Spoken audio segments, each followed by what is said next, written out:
The hearing resumes.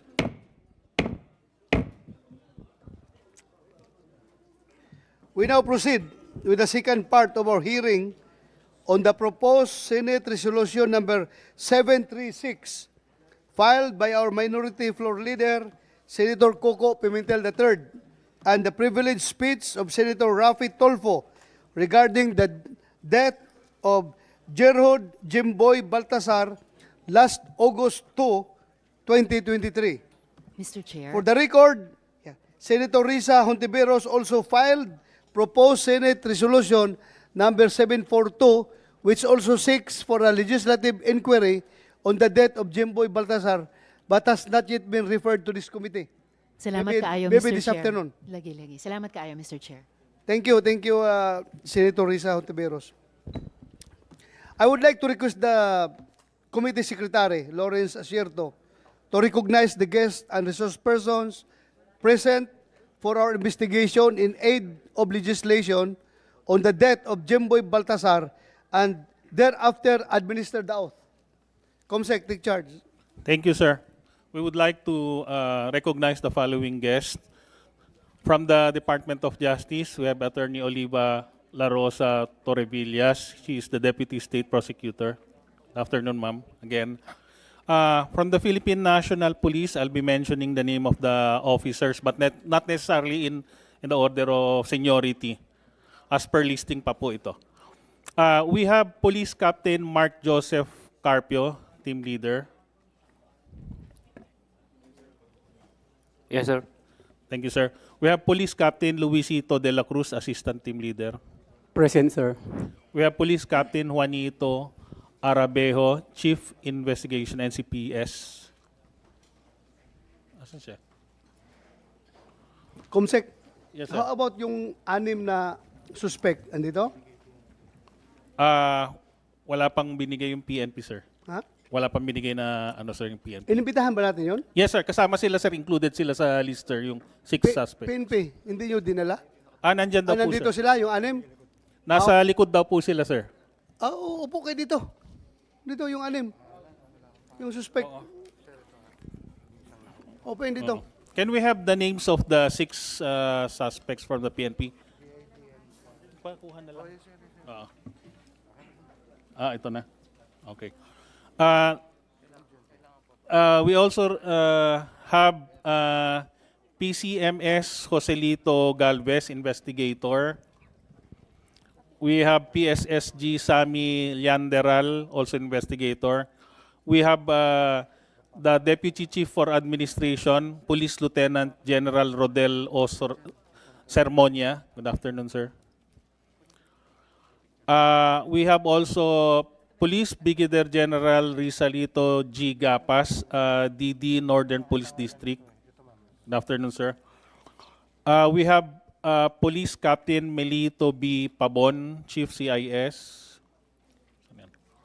We have PMSG Richard B. Canlas, CIS Investigator. We have PSSG Edmer G. Santos, CIS Investigator. We have Police Colonel Alan Umipig, sir. Good afternoon, sir. We have Police Major... Ano ka umipig? Ako yung dating Chief of Police ng Nabutas dati, Your Honor. Nirelieve ka? Yes, sir. Sinong pumalit sa'yo? Si Police Colonel Sumingwa, sir. Saan siya? Upo ka dito. Upo ka. Doon. Sige, continue, Comsec. Thank you, sir. We have Police Major General Eric Noble, DIDM.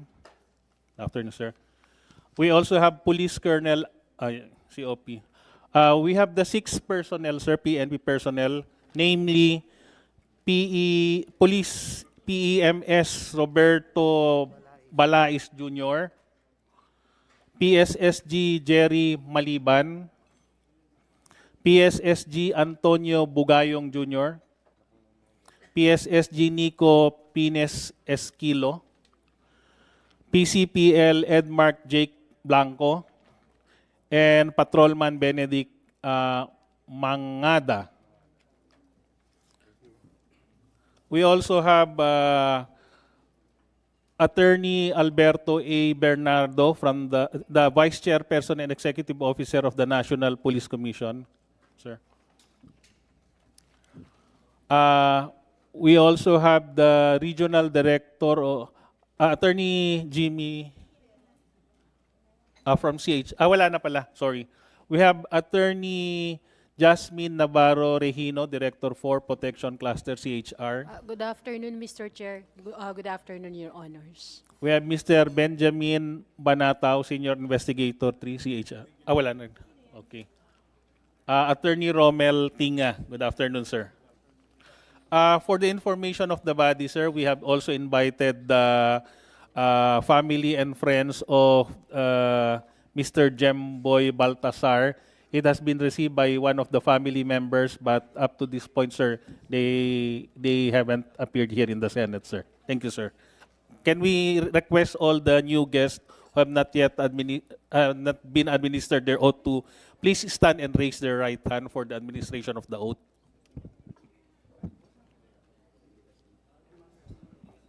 Attorney Tinga, please. Yung anim po na police, lahat po ng police. And all other policemen who are here who might be probably called later on so that wala na pong delay. Do you Yung swear- mga nasa likod, Nasa likod na police. pwedeng magsalita mamaya, tumayo na lang kayo para wala mang bayad ito. Walang bayad ito. Yes, may we request everyone na lang siguro na police na nasa likod po. Yan. Thank you. Please raise your right hand. Do you swear to tell the truth, the whole truth, and nothing but the truth in this hearing and investigation? Thank you po. Please take your seat. Mr. Chair, mabilis Yes. lang. Yes. These policemen are the suspects at sila po ina-inquest na. Ang pinagtataka ko, bakit naka-uniforme pa rin sila, hindi po sila naka-uniforme pampreso. Kasi na akin pong na-observe, pag may mga suspect dito na pinapatawag natin, nakapang-uniformeng suspect sila. So, these gentlemen here, I wouldn't even call them gentlemen now, these people here, it seems to me that they're being given preferential treatment just because they're men in uniform, bibigyan natin sila ng magandang treatment. Dapat ito naka-uniforme pampreso. Kasi last time, alala ko sa Coast Guard, di ba? Yung may lumubog na barko. Yung kapitan ng bangka, lumubog na bangka. Yung kapitan ng bangka, naka-uniforme ng pampreso. Samantalang equally, yung suspect din sa panig ng Coast Guard, na kinasuhan din, naka-uniforme pang Coast Guard. Dito nakikita natin, hindi pantay ang batas. Dapat to, pinag-uniforme ng preso. What is the practice of the PNP? Ano nakalagay sa protocol ng PNP pagdating dito? Are they already dismissed from the service? Not yet. Not yet, sir. Not yet. So, but they are already charged. Naka-inquest ito sila ngayon. Yes, sir. Saan sila nakakulong? Sir, the status of the case, the prosecutor is here with us, sir. Good afternoon. Yes, ma'am. Yes, sir. Mr. Chair, the 6 police officers were charged for reckless imprudence resulting to homicide. They were inquested on August 3, and the resolution of the inquest prosecutor, Mr. Chair, is that the case is considered for further investigation. Hence, the 6 police officers were released from custody. Considering, Mr. Chair, that the charge is reckless imprudence, it is and considering the release order issued by the inquest prosecutor, they are not in the custody of the law, Mr. Chair. Clear. So, Okay. yes, go ahead, Senator Turbo. Okay na. At least na-release pala sila. So, tama lang pala na hindi sila naka-uniforme. Akala ko kasi hanggang ngayon naka-detain pa rin sila at hindi sila nakapagpiyansa. Dapat lang naka-uniforme yung pulis sila. Naka-uniforme yung preso since sila po ay nakapag-bail or release for further investigation. Release for further investigation. Then okay lang pala silang wala pa naka-uniforme. pong naka-file sa court. Okay na po ako doon. Okay, thank you. Mr. Thank Chair. you for that understanding. Thank you, Thank you. Attorney Torrevillas, ma'am. Thank you. Thank you, ma'am. Well, yeah. I will just have to deliver my opening statement, then I will give the floor to our colleagues to deliver their own opening statement. Pagkatapos natin mapag-usapan ang kagimbal-gimbal na pagpatay kay dating Vice Mayor Alameda at 5 pa niyang kasama, ngayon ay tutungo na naman tayo sa pagkamatay ni Gerard Jimboy Baltasar.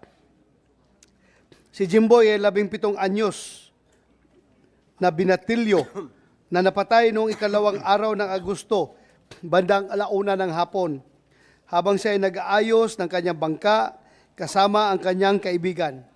Sa mga naulila ni Jimboy, ako po ay taos-pusong nakikiramay sa inyong lahat. Bilang isa ring magulang, batid ko na wala ng mas masakit pa sa pait na dulot ng pagkamatay ng isang anak. Alam ko pong mas mahihirapan tayong tanggapin ang pagkawala ni Jimboy kung ito ay dahil sa kapabayaan ng mga taong nanumpang protektahan at pagsilbihan ang bawat Pilipino. Tulad ninyo ay agarang hustisya at pawang katotohanan rin ang aking hiling. I said this before and I will say it again, that the eye of justice favors no one. Walang kinikilingan kundi katotohanan.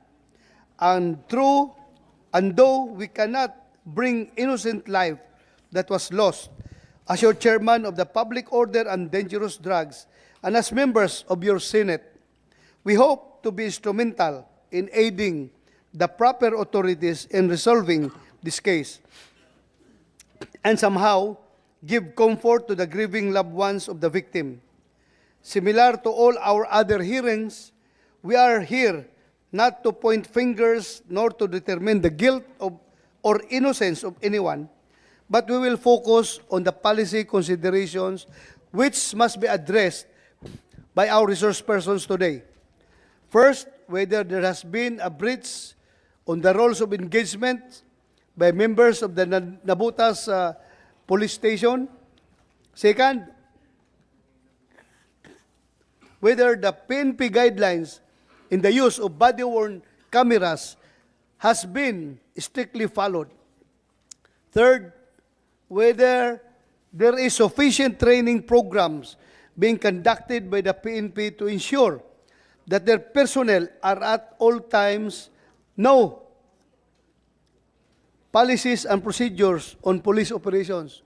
Kung ating bang mga kapulisan ay bago sila makagraduate sa PSBRC, ay talaga bang puspusan ba o talaga bang inaral nila ng gusto yung POP natin, Police Operational Procedures.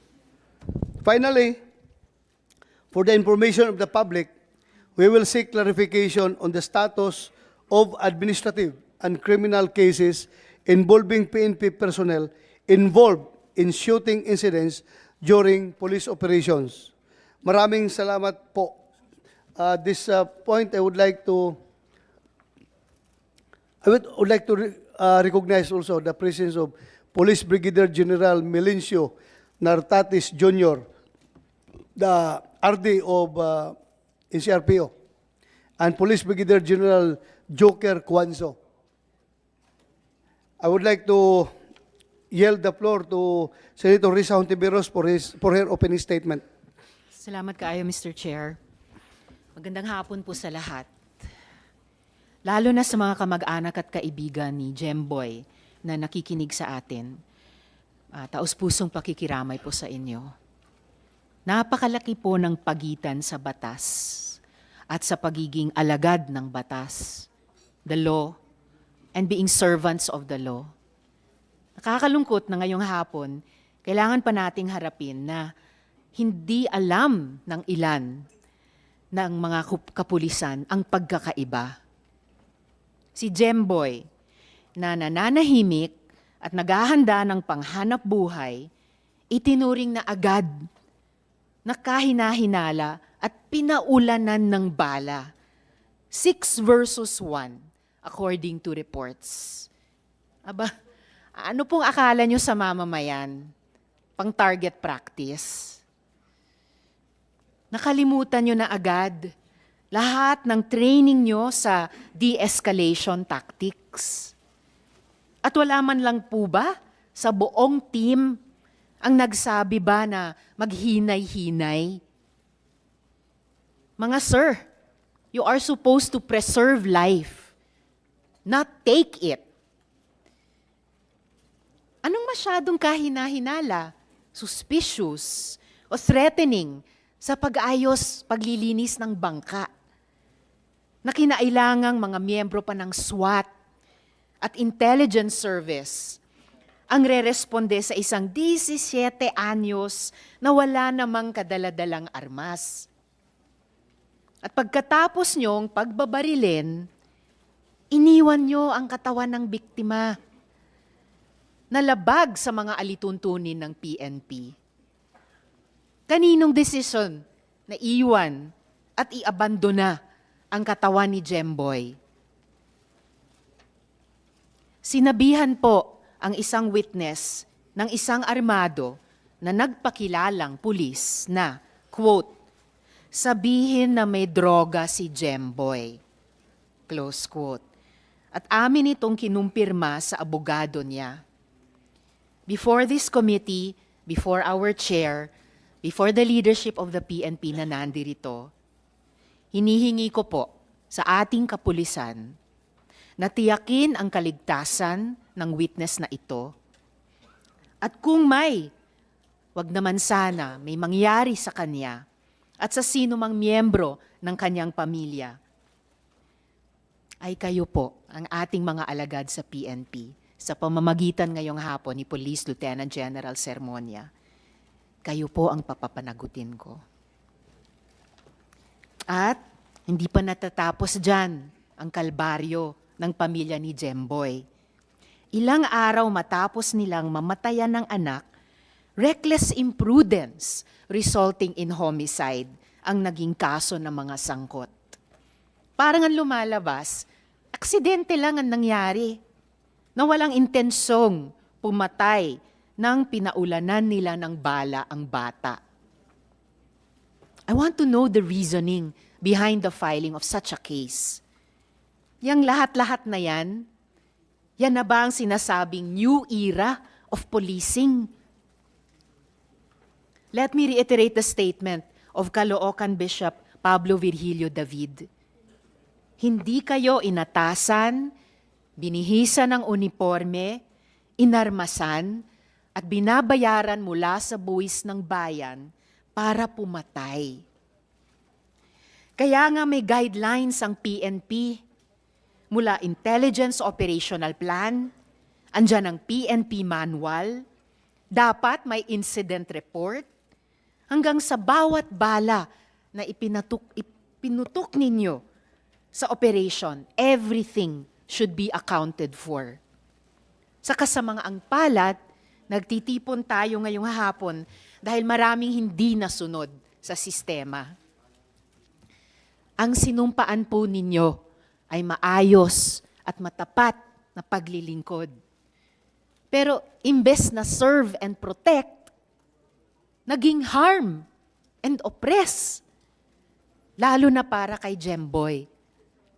At kay Kian de los Santos, para kay Kulot de Guzman, kay Carl Arnaiz, sa mga kababayan nating mahihirap, at sa libo-libo pang mga biktima ng mabibigat na kamay ng pulisya.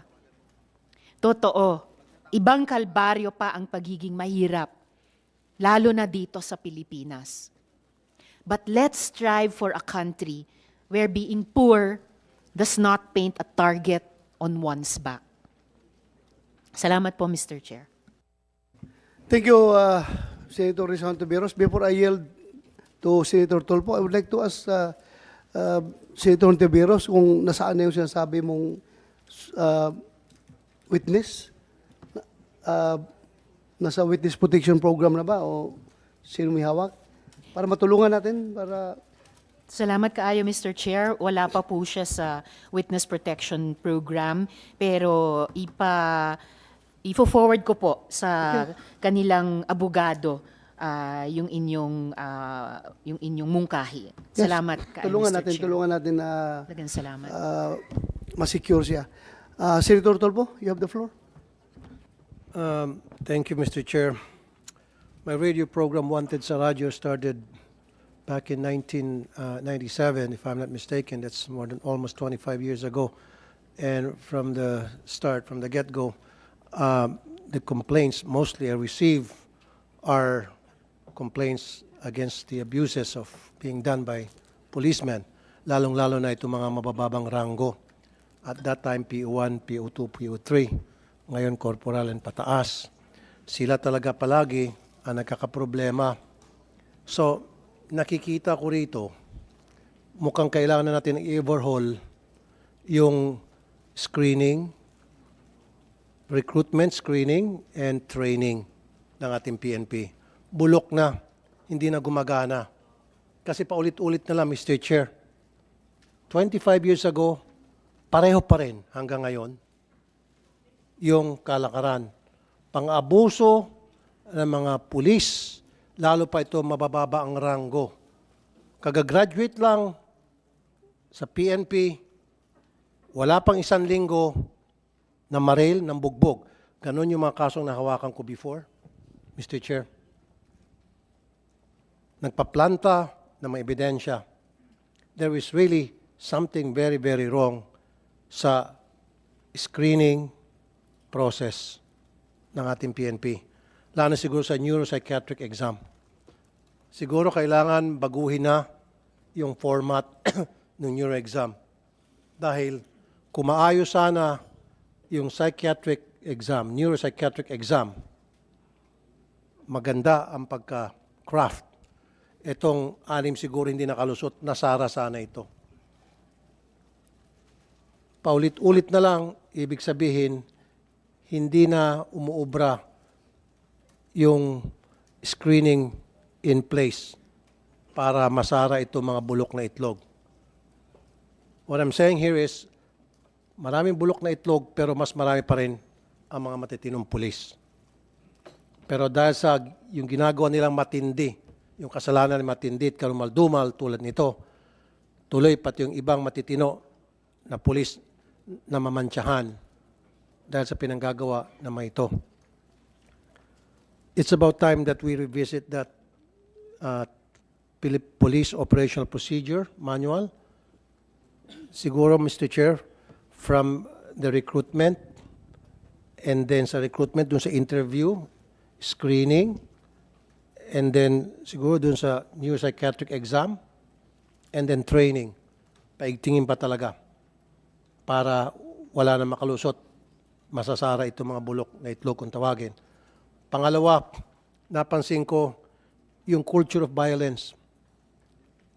Kuminsan, maganda yung naging resulta dun sa training ng mga pulis na mabababa, pero paglabas, nag-aantay sa kanila yung mga maging kabaro nila mga bulok, pati sila nagiging bulok na rin.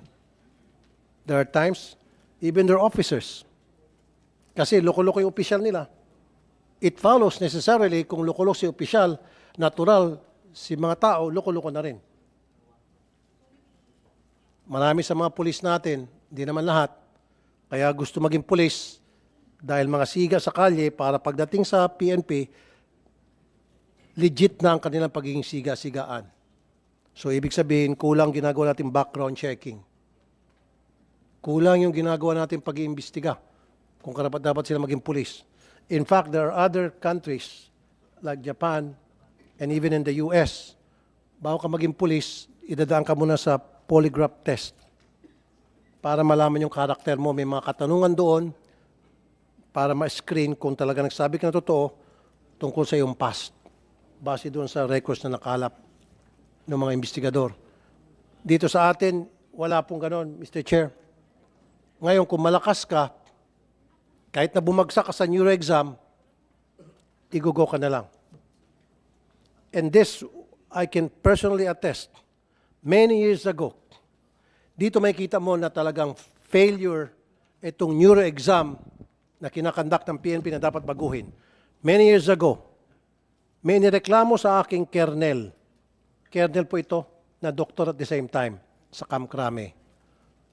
Abusado, may binugbog siyang taxi driver, if my memory still serves me right. Tinutukan pa ng baril. At si Kernel, siya yung nagkakandak ng neuropsychiatric exam. Siya yung hepe doon sa neuropsychiatric exam. Nakita nyo, Mr. Chair? Yung taga-screen na mga loko-lokong pulis, mismong loko-loko. Nakita natin yung problema dito. So, it's about time, nananawagan ako sa kataas-taasan sa PNP, sa NAPOLCOM, baguhin na po natin, i-overhaul po natin yung proseso from recruitment hanggang sa screening, exam, training, itong PNP kasi it doesn't work anymore. Every day, sa programa ko po, kung kayo po yung nakamonitor, every day walang palya sa pilahan po, meron at meron talaga, yung iba hindi ko na on air, meron talaga ng reklamo ay pang-abuso ng mga pulis tulad nitong 6. So, dapat magtulungan tayo, kayo po at kami dito sa Senado, para baguhin na ito yung sistema ng pag-recruit ng PNP. Only then, siguro makakita tayo na mababawasan. Hindi naman siguro totally ma-wipe out na yung mga pang-abuso, pero at least mababawasan. That's all for now, Mr. Chair. Maraming salamat po. Mr. Chair. Thank you, Senator Tolpo. Senator Hontiveros. Yes. Salamat, Mr. Chair. Among lahat po ng mga police officials na nandirito ngayon, yung 6 na primary suspects lamang ang nakamask. Bakit po kayo nakamask? For health reasons ba? Ayun, salamat po. Kasi hihilingin ko, Mr. Chair, kung pwedeng tanggalin yung mga mask para magkita-kita po tayong lahat, no? Mukha sa mukha. Salamat, Mr. Chair. Thank you, Senator Hontiveros. Okay, hiyang makita yung mukha ninyo. Bakit? Talaga bang makasalanan kayo? Bakit kayo mahiya? Mahihain po sila. Ha? Mahihain sila, pero makapal ang mukha pag pumatay. You hold your heads up high. Huwag yung yuko kayo. Naka-uniforme pa naman kayo. Anyway, for the orderly hearing, we will begin with the presentation of the PNP, then NAPOLCOM, PNP IAS. May DILG ba tayo dito? Mukhang wala.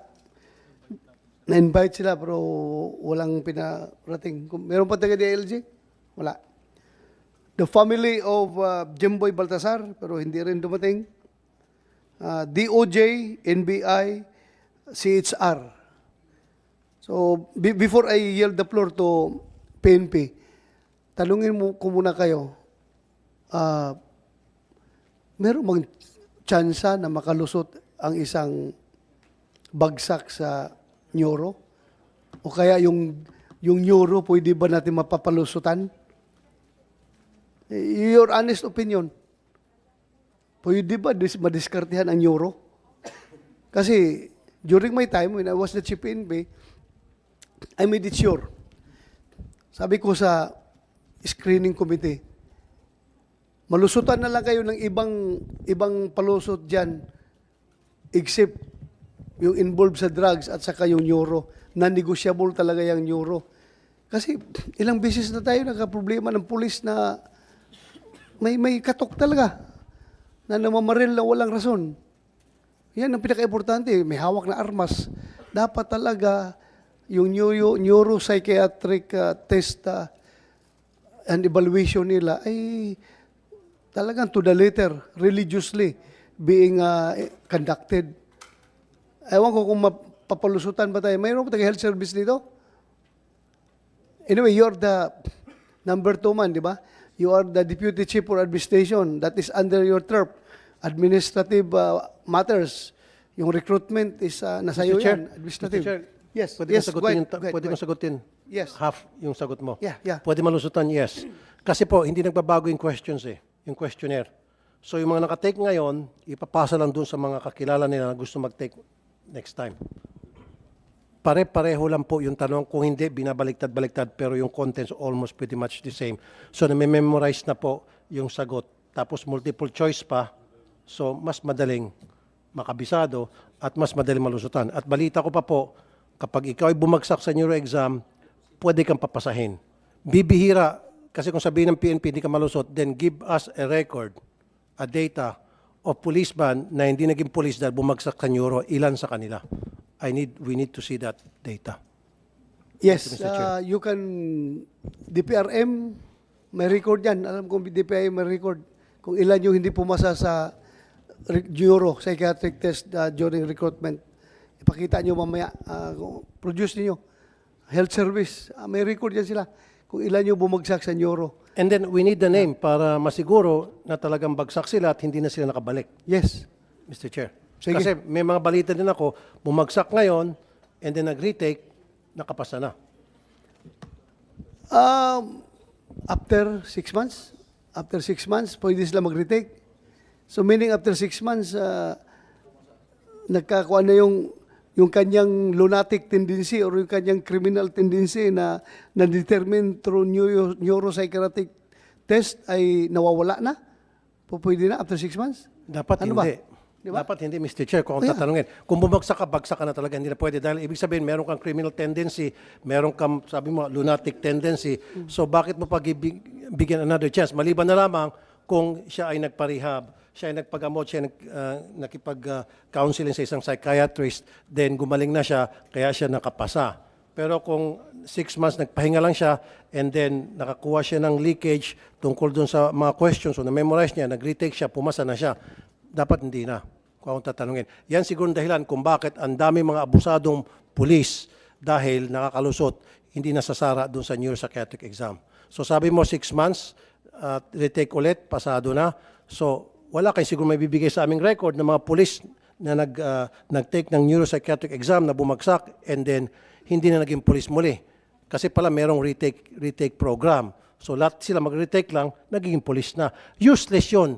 Sibakin nyo na lang yung neuropsychiatric exam kung ganun palang proseso patakaran nyo. Alisin na lang natin yan kasi useless. Thank you, Mr. Chair.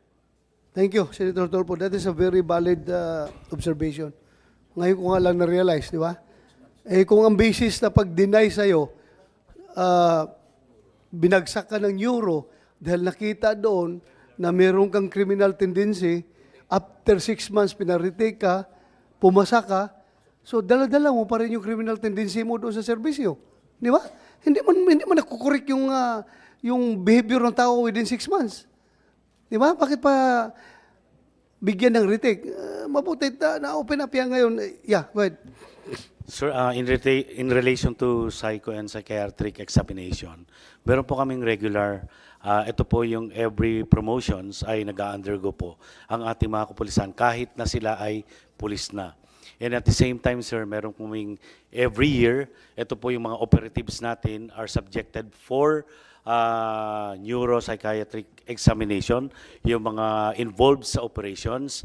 Yung admin naman po is every 3 years. Yun po yung policy natin, sir. Maliban sa every promotions ng ating mga kapulisan. Pero ang But problema- I agree, sir. Pero ang problema, General Sermonia is nakapasok na siya eh. Sana hindi siya nakapasok dahil bumagsak na siya eh. So kasi pag nakapasok na, madali na makakuha ng connection, di ba?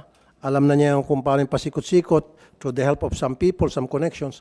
Dapat, sa umpisa pa lamang, pag bumagsak sa bagsak na siya, hindi na siya talaga pwedeng pumasok ulit. Tamang sinabi ni Chief PNP, ni former Chief PNP, General Bato del Rosa, Senator del Rosa now, in 6 months, mababago niya kanyang criminal tendency. Di ba? Hindi eh. So dapat talagang sibak na siya totally. Kaya yun ang sinasabi ko, i-overhaul na talaga yung screening process ng ating kapulisan with the help of our NAPOLCOM friends here. Tama ka, tama. Tama ka. Dapat nga pala talaga ganun. Will you discuss that to the command group? Pag-aralan niyo yan dahil yun nga, pwede nga makalusot. Sige, go ahead. Sir, I agree sa sinabi, inputs ni Senator Raffy Tulfo, sir, na dapat pa lang sa una ay may mga reforms na gagawin. Like, there's a possibility, I agree, sir, na baka na-memorize nila pag sila ay magre-retake uli after 6 months. Or, yung leakage.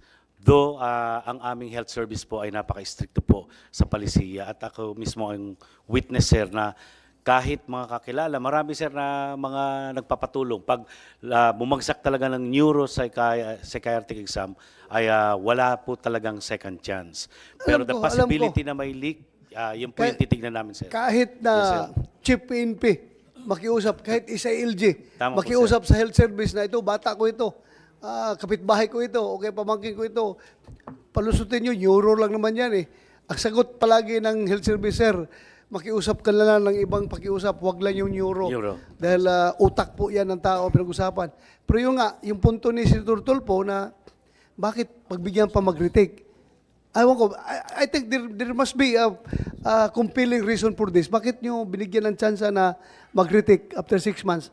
Mayroon yan sigurado akong technical, medical, or whatever explanation na pinanghawakan ng health service. And we want to know that. Ha? Yes, sir. That would be sagutin one nyo. of the reforms, sir, na i-institute namin sa psychological and psychiatric examination, sir. Yung sinabi ni Senator Tulfo, sir. Okay, thank you for that. Tapos, Mr. Chair, Yes, may dagdag ko lang. Wala ho ba, General, ginagawang face-to-face interview sa isang psychologist o psychiatrist ang bawat recruit? Wala ba? Kasi sa ibang bansa, ginagawa po yun eh. On top of that, meron pang polygraph test. Yung after ng written neuro exam, meron silang face-to-face Merong- interview eh. Yes, sir, may Yung interview po. psychologist. Meron Ba- po, sir. By a psychologist? Yes, sir. Okay. So, yung bumagsak and then nag-retake, pumasa, nakalusot din yun sa psychologist, sa face-to-face? Hindi po sila magpe-face-to-face kung bumagsak na sila Hindi, kaya initially nga, bumagsak sila, no, written, General? sir. Yes, sir. And then mag-retake sila, nakapasa sila. Kagaya ng sinabi po ni Senator De La Rosa, sir, bakit naging policy namin yung they can have a second chance after 6 months. Baka may reason, alamin po namin sa health service, sa mga doktor po natin, kung ano yung reason behind why they are given 6 months, a chance after 6 months. sir. Kasi General, nagtanong-tanong na ako, dami kong kaibigan, kakilala ng mga pulis, rank and file, ika nga. Lahat sila nagsabi, wala pa sila nababalitaan ng mga pulis na bumagsak or nag-recruit na bumagsak at hindi na naging pulis dahil sa neuro. Ako mismo makasagot ako dyan na with your indulgence, Senator Tulfo. Na bumagsak and then nakakapasa Bumagsak later. talaga sa neuro. Yes. Tapos, marami. Ang dami. Ang And dami then? kasulti sa neuro. Hindi talaga na-recruit. Hindi na tawag sa final interview dahil bumagsak sa neuro talaga. Pero sa Ang dami. retake, Ha? pero nagkakaroon kasi ng retake. Yun ang ibig Ay, sabihin. yung retake nga, questionable. Yun ang Doon question nga, natin. doon nga po. Tama yun. Ibig sabihin pala, totally na bumagsak sila at hindi na sila naging police dahil doon sa neuro, they were not given a second chance. In this case kasi, nabibigyan sila ng second chance. Doon sa second chance, doon na nagkakaroon ng leakage doon sa exam, yung questionnaire, nakakabisado nila, may konting tulong. Kaya lahat na bumabagsak, nakakapasa din. Wala yung talagang sinabing, hindi ka na naging police sapagkat hindi ka na pumasa sa neuro, take 1, take 2. Wala na. Wala ka. Yeah, posible mangyari yan, no? Pero meron din akong alam na every year na lang nag-a-apply, nagtitake ng neuro, bagsak pa rin. Hanggang sa umabot na sila, nag-start pa ng 20 years old nag-apply, hanggang umabot ng 30 years old na hindi na sila pwedeng mag-qualify, hindi pa rin nakapasa sa neuro. Mabuti. Meron akong alam na, marami akong alam yan. Sir, pang 10 years ko na ito pang-apply, sir, baka pwede mo kong tulungan, sir, na makapasar ako sa neuro dahil di palagi akong bumabagsak sa neuro. So meron talagang ganun na hindi talaga pumapasa sa neuro. Pero meron ding nakapasa on the second try, on the third try, on the fourth try, meron din. So meron yan. pa palang second, third, fourth. Sir, posible po, sir, na Parang try siguro. and try until you die. Parang gano'n. No, pagka bumagsak, sir, posible na baka may problema siya, stress siya, kulang sa tulog, hindi naman considered na neurotic. Kaya pagka nagsa-second try or third try, ay pumapasa po, sir. Okay. Okay, on that note, I would like to advise you to please, during the next hearing, dalhin nyo yung neuropsychiatric test ninyo na mga at saka yung health service, at saka DPRM, and bring all the records yung tinatanong ni Senator Tulfo kung ilan yung hindi nakapasa at ilan yung second try, nakapasa. Third try, nakapasa. Para mayroon tayong data na pagbasehan sa ating mga magiging recommendation. Okay? Okay, so thank you. So I think, Senator Turpo, from here, we would like to hear the presentation of the PNP. Senator Risa, Yes, Mr. Chair. please, your Sir, presentation. before we're going to present, may I be allowed to make my opening statement, Yeah, sir? go ahead. For and behalf of our Chief PNP. Magandang tanghali po sa ating lahat.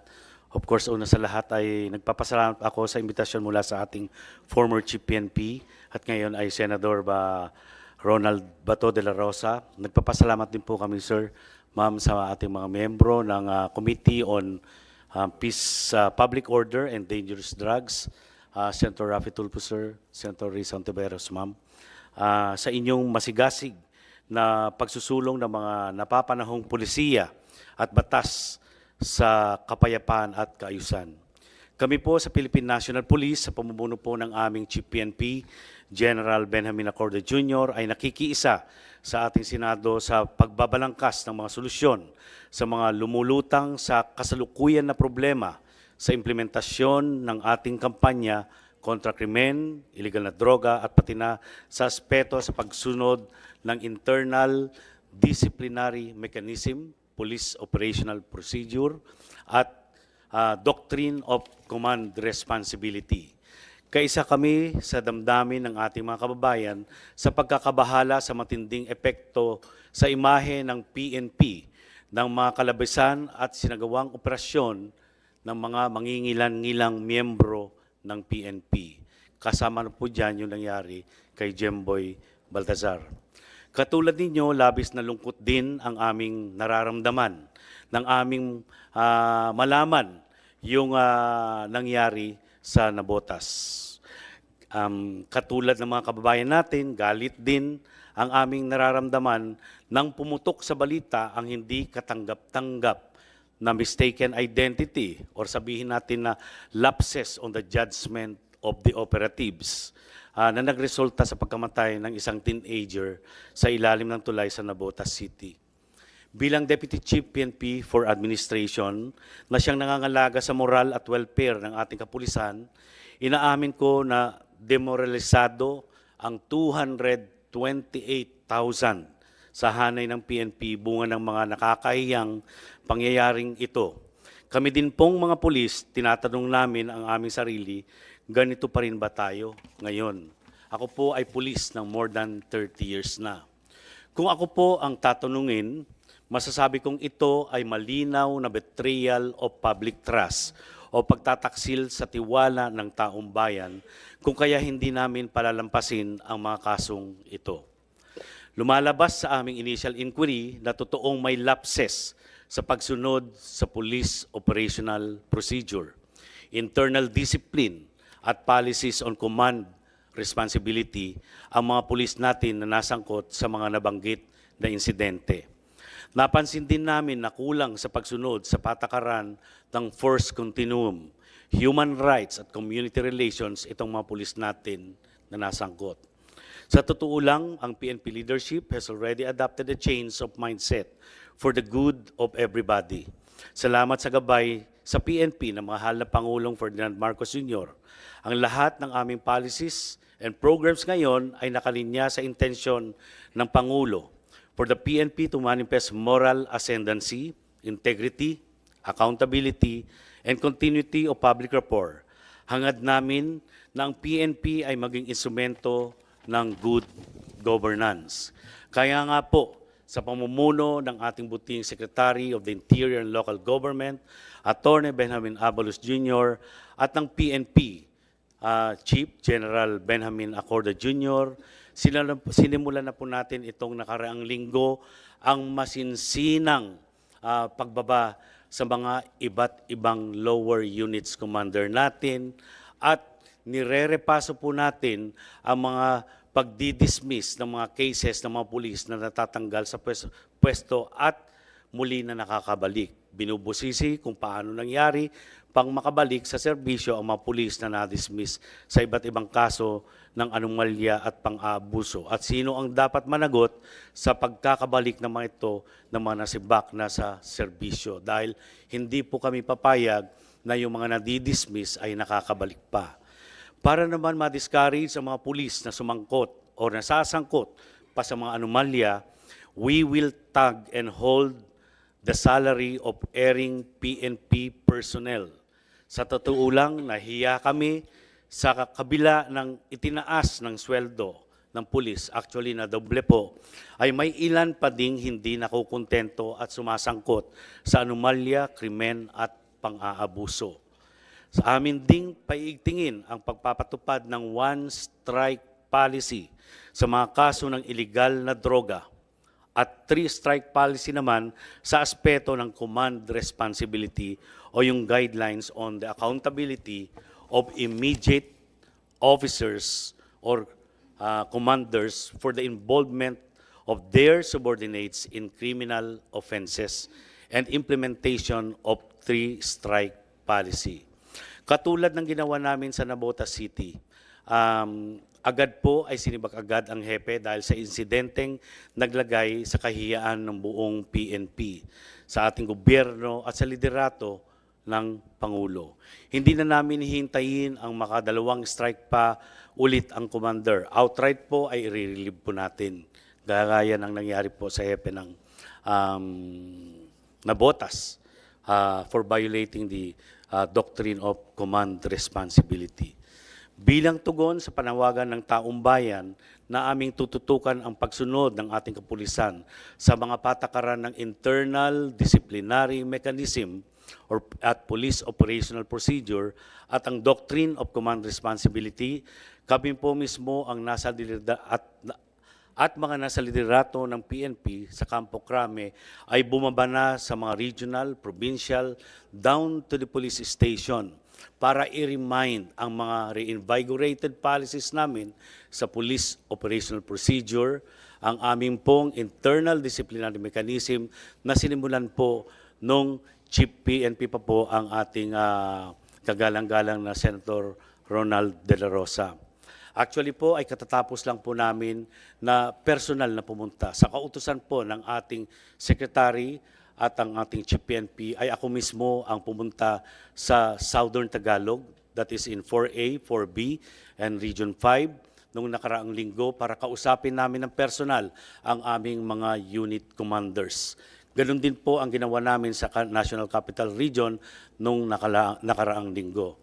At itong bukas po ay pupuntahan po namin ang Northern Luzon area para kausapin ang Region 1, Region 2, Region 3, Cordillera, para personal din namin na i-remind sa kanila ang existing internal disciplinary mechanisms po natin at i-remind din po natin sila sa pagtupad at pag-implementa ng police operational procedures and of course yung doctrine of command responsibility.